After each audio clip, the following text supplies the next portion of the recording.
Salut mes petits martiens. Aujourd'hui je vous retrouve pour faire un top de mes 10 séries préférées. Alors il y en a 9 qui sont sur Netflix et une qui n'est pas sur Netflix. Donc voilà. Donc c'est parti. Alors en 10ème position on a Amandine Malabule, Sorcière maladroite.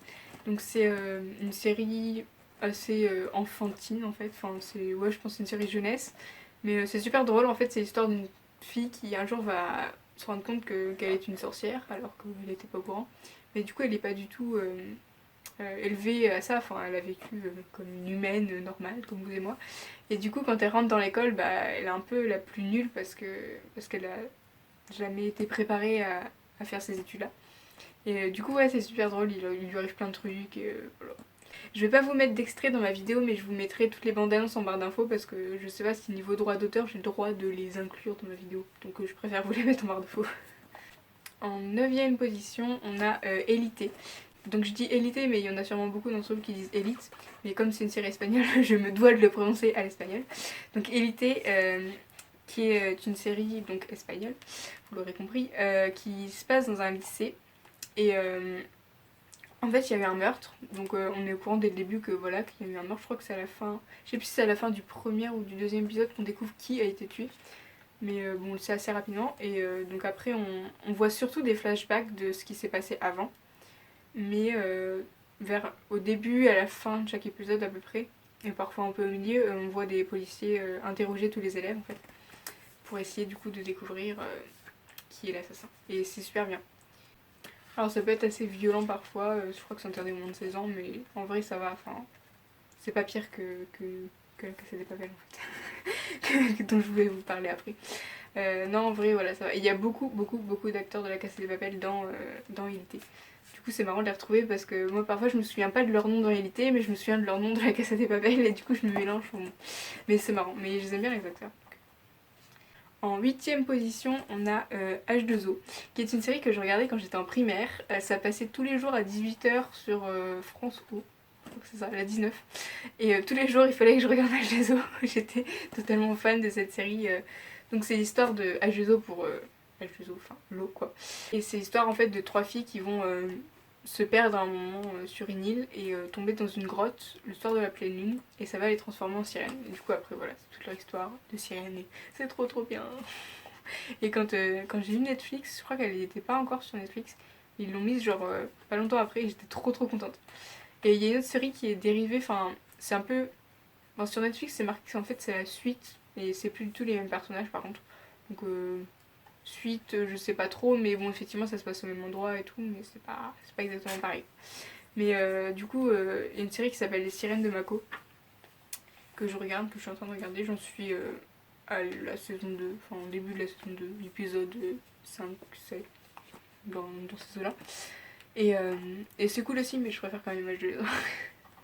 En 7ème position, on a Glee qui vient de sortir sur Netflix cet été, je crois. Il est sorti fin juin, un truc comme ça. Ils ont mis les 6 saisons d'un coup. Et bah pareil, j'ai quelques DVD de Glee chez moi, donc je regardais un peu quand j'étais petite. Et c'est trop bien. Enfin, c'est... Voilà, du coup, pour ceux qui connaissent pas, c'est l'histoire d'un prof d'espagnol dans un lycée donc aux États-Unis qui va monter une chorale, enfin pas vraiment une chorale, plus comédie musicale, mais enfin voilà, il va monter un club de chant et de danse en gros. Et donc voilà, le club s'appelle Glee, donc c'est pour ça que la série s'appelle Glee. Et je sais plus ce que ça veut dire, je sais plus s'ils le disent ou pas. Je crois qu'ils le disent à un moment, mais je me souviens plus. En 6ème position, Dance Academy. Donc ça se passe en Australie, c'est l'histoire de Tara qui habite à la campagne avec ses parents et qui rêve, qui danse depuis qu'elle est petite et qui rêve de devenir danseuse professionnelle. Et donc elle va rentrer à l'Académie de danse nationale. Et voilà, c'est toute son histoire, enfin c'est une série sur la danse quoi. Et c'est vraiment drôle et sympa à regarder. Et quand on aime la danse, bah forcément. Voilà. Et d'ailleurs la saison 1 et peut-être la saison 2 aussi, je sais pas. Mais je sais qu'il y a au moins la saison 1 en entière sur YouTube, en anglais du coup. Et j'avais commencé à la regarder, en fait j'avais regardé les 2-3 premiers épisodes sur YouTube avant d'avoir Netflix. Et bah après quand j'ai Netflix du coup je l'ai regardé en français. Voilà, clairement. Et ouais, du coup, si vous voulez regarder et que vous avez pas Netflix, bah elle est disponible sur YouTube, faut juste être bon en anglais quoi. Enfin voilà. Mais bon, après, c'est pas le genre de série trop compliqué à comprendre non plus, donc franchement ça va. Mais les premiers épisodes, ouais, sur YouTube, les premiers épisodes, il y avait les sous-titres en espagnol. Du Du coup je l'ai regardé en anglais, sous-titré espagnol, et après ils ont enlevé les sous-titres en espagnol, donc j'étais triste. Mais du coup c'est un bon moyen de... J'en ai marre de Et... Donc voilà, si vous voulez la regarder et que vous n'avez pas Netflix, et bah vous pouvez. En cinquième position, The Good Place, qui est en fait une série super drôle. Donc on suit les aventures d'Eleanor qui, en fait au début de la série, elle est morte. Et elle va donc aller au paradis qui s'appelle The Good Place. Sauf qu'elle va très vite se rendre compte qu'en fait elle n'est pas à sa place, qu'elle est censée être à The Bad Place, donc l'enfer en quelque sorte. Mais qu'en fait ils se sont trompés, il y a eu une erreur. Et elle a en fait un genre d'homonyme et ils les ont échangés. Et du coup elle va tout faire pour rester à The Good Place et ne pas se faire repérer. Et du coup ouais, c'est super drôle de la voir un peu galérer à être gentille parce qu'elle est vraiment... Enfin elle est pas méchante non plus mais un peu quoi. Enfin elle fait des trucs... elle faisait des trucs pas très cool sur Terre. Et du coup là elle va essayer de devenir une bonne personne et c'est pas facile. En quatrième position, vous l'attendiez vu mon t-shirt, La Casa de Papel. Donc du coup je pense que vous connaissez au moins deux noms. Mais donc c'est une série espagnole qui se passe à Madrid, à la Fabrica Nacional de Moneda y Timbre. Mais je sais pas trop comment traduire ça, la Fabrique Nationale de Monnaie de Timbre.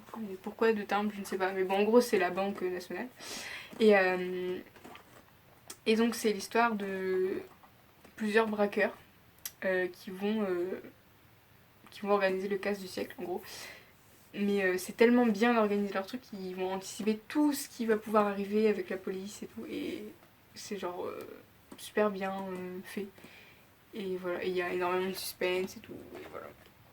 Et le chef un peu du truc, c'est le professeur, enfin le professeur du coup. Et il est genre super intelligent. Et c'est le seul de tous les braqueurs à ne pas avoir de casier judiciaire au moment où il commence le braquage. Et du coup, bah, il va tout faire pour ne jamais en avoir un. Même si bon, c'est un peu mal barre, enfin, s'il le repère, voilà. Mais bon, voilà, j'ai presque fini la saison 1, il me manque genre 2 épisodes. Il y a enfin, c'est pas une saison, c'est une partie, parce qu'ils disent partie, un partie, mais bon, c'est pareil.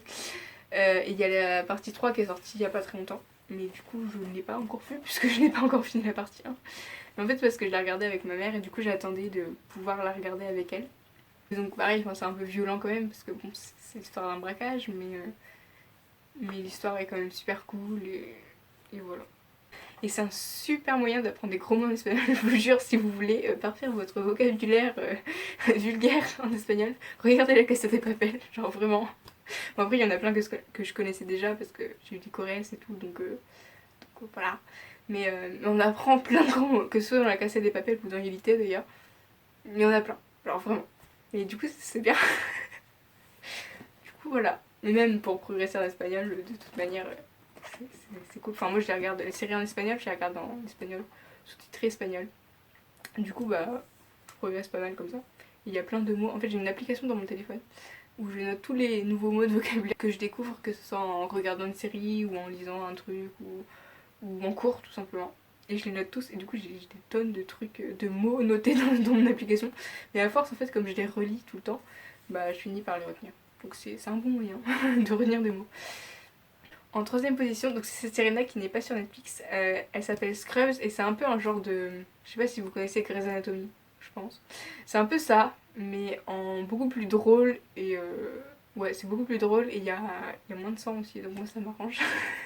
Mais c'est genre trop bien, c'est super drôle, c'est l'histoire de gars qui vont... Enfin, non, il y a un personnage principal, mais en fait ils sont deux. Ces deux meilleurs amis qui étaient ensemble au collège, au lycée, à la fac et qui commencent leur internat dans le même hôpital. Et du coup, c'est super drôle parce que c'est des vrais gamins en fait. Mais au-delà de ça, bah, du coup, ouais, ils finissent leurs études et tout. Et du coup, ouais, c'est trop bien. Et il faut que j'achète les DVD parce que. Là, en fait, je les regarde sur YouTube du coup. Parce que c'est pas sur Netflix et voilà. Et donc, il y a presque toute la saison 8 en français sur YouTube. Du coup, j'ai regardé la saison 8. Parce que je devais faire des miniatures de vidéos en même temps. Donc je pouvais pas regarder un truc en anglais. Et donc du coup j'ai commencé par la saison 8. Je l'ai regardée en une journée je crois. À peu près, ou deux. Non je crois que je l'ai regardée en une journée. Mais en même temps j'ai fait des vidéos. Enfin j'ai fait des miniatures de vidéos. J'ai rangé ma chambre, j'ai rangé mes cours de première. Enfin bon, j'ai fait plein de trucs en même temps. Et donc j'ai vu toute la saison 8, il manque juste 2-3 épisodes à un moment donné. Mais sinon ils y sont tous. Et sinon il y a presque toutes les saisons en anglais. Donc je vous mettrai en barre d'infos où est-ce que vous pouvez les trouver. Et ouais, c'est une série que j'ai découvert il y a pas très longtemps. En fait, je suis tombée sur une vidéo d'un gars qui fait des vidéos, enfin je vous les mettrai en barre d'infos, qui fait des vidéos, genre ça s'appelle Scrubs, c'est pas la vraie vie, ou Grey's Anatomy, c'est pas la vraie vie, des trucs comme ça, où il compare avec la vraie vie et la série. Et donc je vous le mettrai en barre d'infos, c'est marrant. Et du coup, c'est comme ça que j'ai découverte et je suis devenue totalement fan de cette série, c'est trop bien. Voilà. Du coup, regardez Scrubs, c'est cool. Vraiment. Non, en vrai, c'est vraiment super drôle. Et voilà. En deuxième position, Jane the Virgin, qui est trop bien comme série. C'est genre l'histoire de Jane qui est vierge en fait parce qu'elle a décidé de garder sa virginité jusqu'au mariage parce que sa grand-mère lui a dit de le faire, enfin bref. Et en fait elle va se faire inséminer artificiellement par erreur et du coup elle va se retrouver enceinte alors qu'elle est vierge et il se trouve qu'en fait elle va se retrouver enceinte de son patron et donc ça va être le gros bazar et au-delà de ça, et en plus de ça il y a une genre d'enquête, elle travaille du coup dans un hôtel, elle est serveuse dans un hôtel et il va y avoir toute une enquête parce qu'il y a un trafiquant de drogue qui est peut-être dans l'hôtel, machin, il va y avoir une enquête à côté de ça et du coup voilà, il se passe plein de trucs, il y a plein de rebondissements tout le temps, c'est génial, c'est super drôle et voilà. Et en première position, ma série préférée de tout Netflix, de toutes les séries au monde qui existent, c'est une série argentine, donc en espagnol, voilà. Et ça s'appelle Go Viva tu manera. Et le titre en français, ils ont traduit ça par Poursuis tes rêves. Mais si on le traduit littéralement, ça fait Vie à ta manière. Enfin, Go en fait, c'est le nom du truc. Enfin, je vais vous expliquer ce que c'est. En gros, c'est l'histoire de Mia qui va rentrer dans un collège où elle peut faire un atelier. Je crois que c'est comme ça qu'on traduit tailleur. Ouais, je pense que c'est ça. Elle va faire un atelier de danse et de chant super réputé avec un concours national et tout. Et donc qui s'appelle Go. Voilà. Et c'est pour ça que la série s'appelle Go, Viva tu manera et pas. Voilà, donc Go pour aller en anglais tout simplement. Et voilà, donc elle va rentrer dans ce lycée-là et il va y avoir forcément une peste qui va faire suer. Voilà. Et elle va aussi se faire des amis. Et voilà. Et c'est un peu, je dirais, un genre de Glee version argentine du coup. Parce qu'il y a plein de chansons. Et le pire, c'est qu'en fait, à cause des chansons, je suis en train de choper l'accent argentin. Parce que du coup, je chante les chansons comme les acteurs, enfin, je prends leur accent. Et comme ils ont tous l'accent argentin, ou presque tous, bah, du coup, je finis par choper l'accent argentin. C'est-à-dire que, ouais, du coup, Tachel, en fait, c'est Taillel. Enfin, il y a deux L, mais moi j'ai tendance à dire Tachel, des Go. Parce que, bah, ils le disent comme ça dans la série. Mais du coup, il y a des mots, je finis par me dire, mais comment on le prononce en fait? Parce que dans ma tête, ça se prononce comme les Argentins, mais en fait, non. Donc il faut que je fasse gaffe pour l'espagnol à pas sortir des mots en argentin, parce que bon, voilà. Et, et le pire, c'est, pour ceux qui font de l'espagnol, franchement, c'est une bonne série pour progresser en espagnol qu'on peut regarder facilement en VO, parce que bah, c'est super facile à comprendre. Enfin, franchement, les images parlent d'elles-mêmes en fait. Mais faites juste gaffe à pas choper l'accent argentin, la façon argentine de conjuguer les verbes, qui est, comment dire, un peu fantaisiste. Disons que pour ceux qui font de l'espagnol, du coup, vous le savez, il y a des diphtongues et des affaiblissements. Donc le verbe tener, ça devient tienes à la deuxième personne. Il y a un i en fait qui s'ajoute. Et le verbe poder, ça devient puedes. Et les Argentins ne font ni les diphtongues ni les affaiblissements. C'est-à-dire que tienes ça devient tenes, donc ça va encore. Puis ça je l'avais vu dans ma falda, donc ça va. Ça va encore. Mais puedes qui devient podes, je ne m'habituerai jamais. Genre vraiment c'est trop perturbant. En même temps ils ont raison, ils se compliquent pas la vie, ils conjuguent les verbes comme des verbes réguliers. Mais quand on a l'habitude du coup de les dire, de les conjuguer normalement, c'est très perturbant par moment. Et voilà. Et ce qui est bien aussi dans cette série, c'est qu'il y a des acteurs de tous les pays. Enfin, il y a des acteurs argentins. Il y a beaucoup d'acteurs argentins, logique.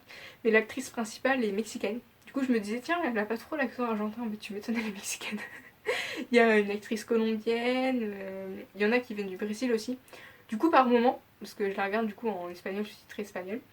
Et par moment, il y a les acteurs brésiliens qui se mettent à parler brésilien. Genre, ils sortent 2-3 mots en brésilien. et dans les sous-titres ils les laissent en brésilien, ils ne les traduisent pas. Et du coup je suis là mais j'ai pas compris moi. Je parle pas brésilien, enfin portugais du coup, mais ils les laissent en portugais dans les sous-titres. Du coup je comprends rien. Bon après parfois c'est des trucs pas très compliqués, mais parfois ils sortent vraiment une phrase en portugais et je suis là mais j'ai pas compris en fait. Donc voilà.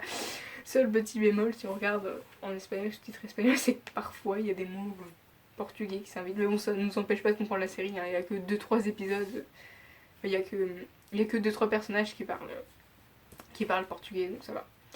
Donc voilà, c'est tout pour ce top 10 de mes séries préférées. Il y en a plein d'autres que je regarde que j'ai pas mis dedans parce que je les ai pas encore bien avancées pour pouvoir vraiment en parler.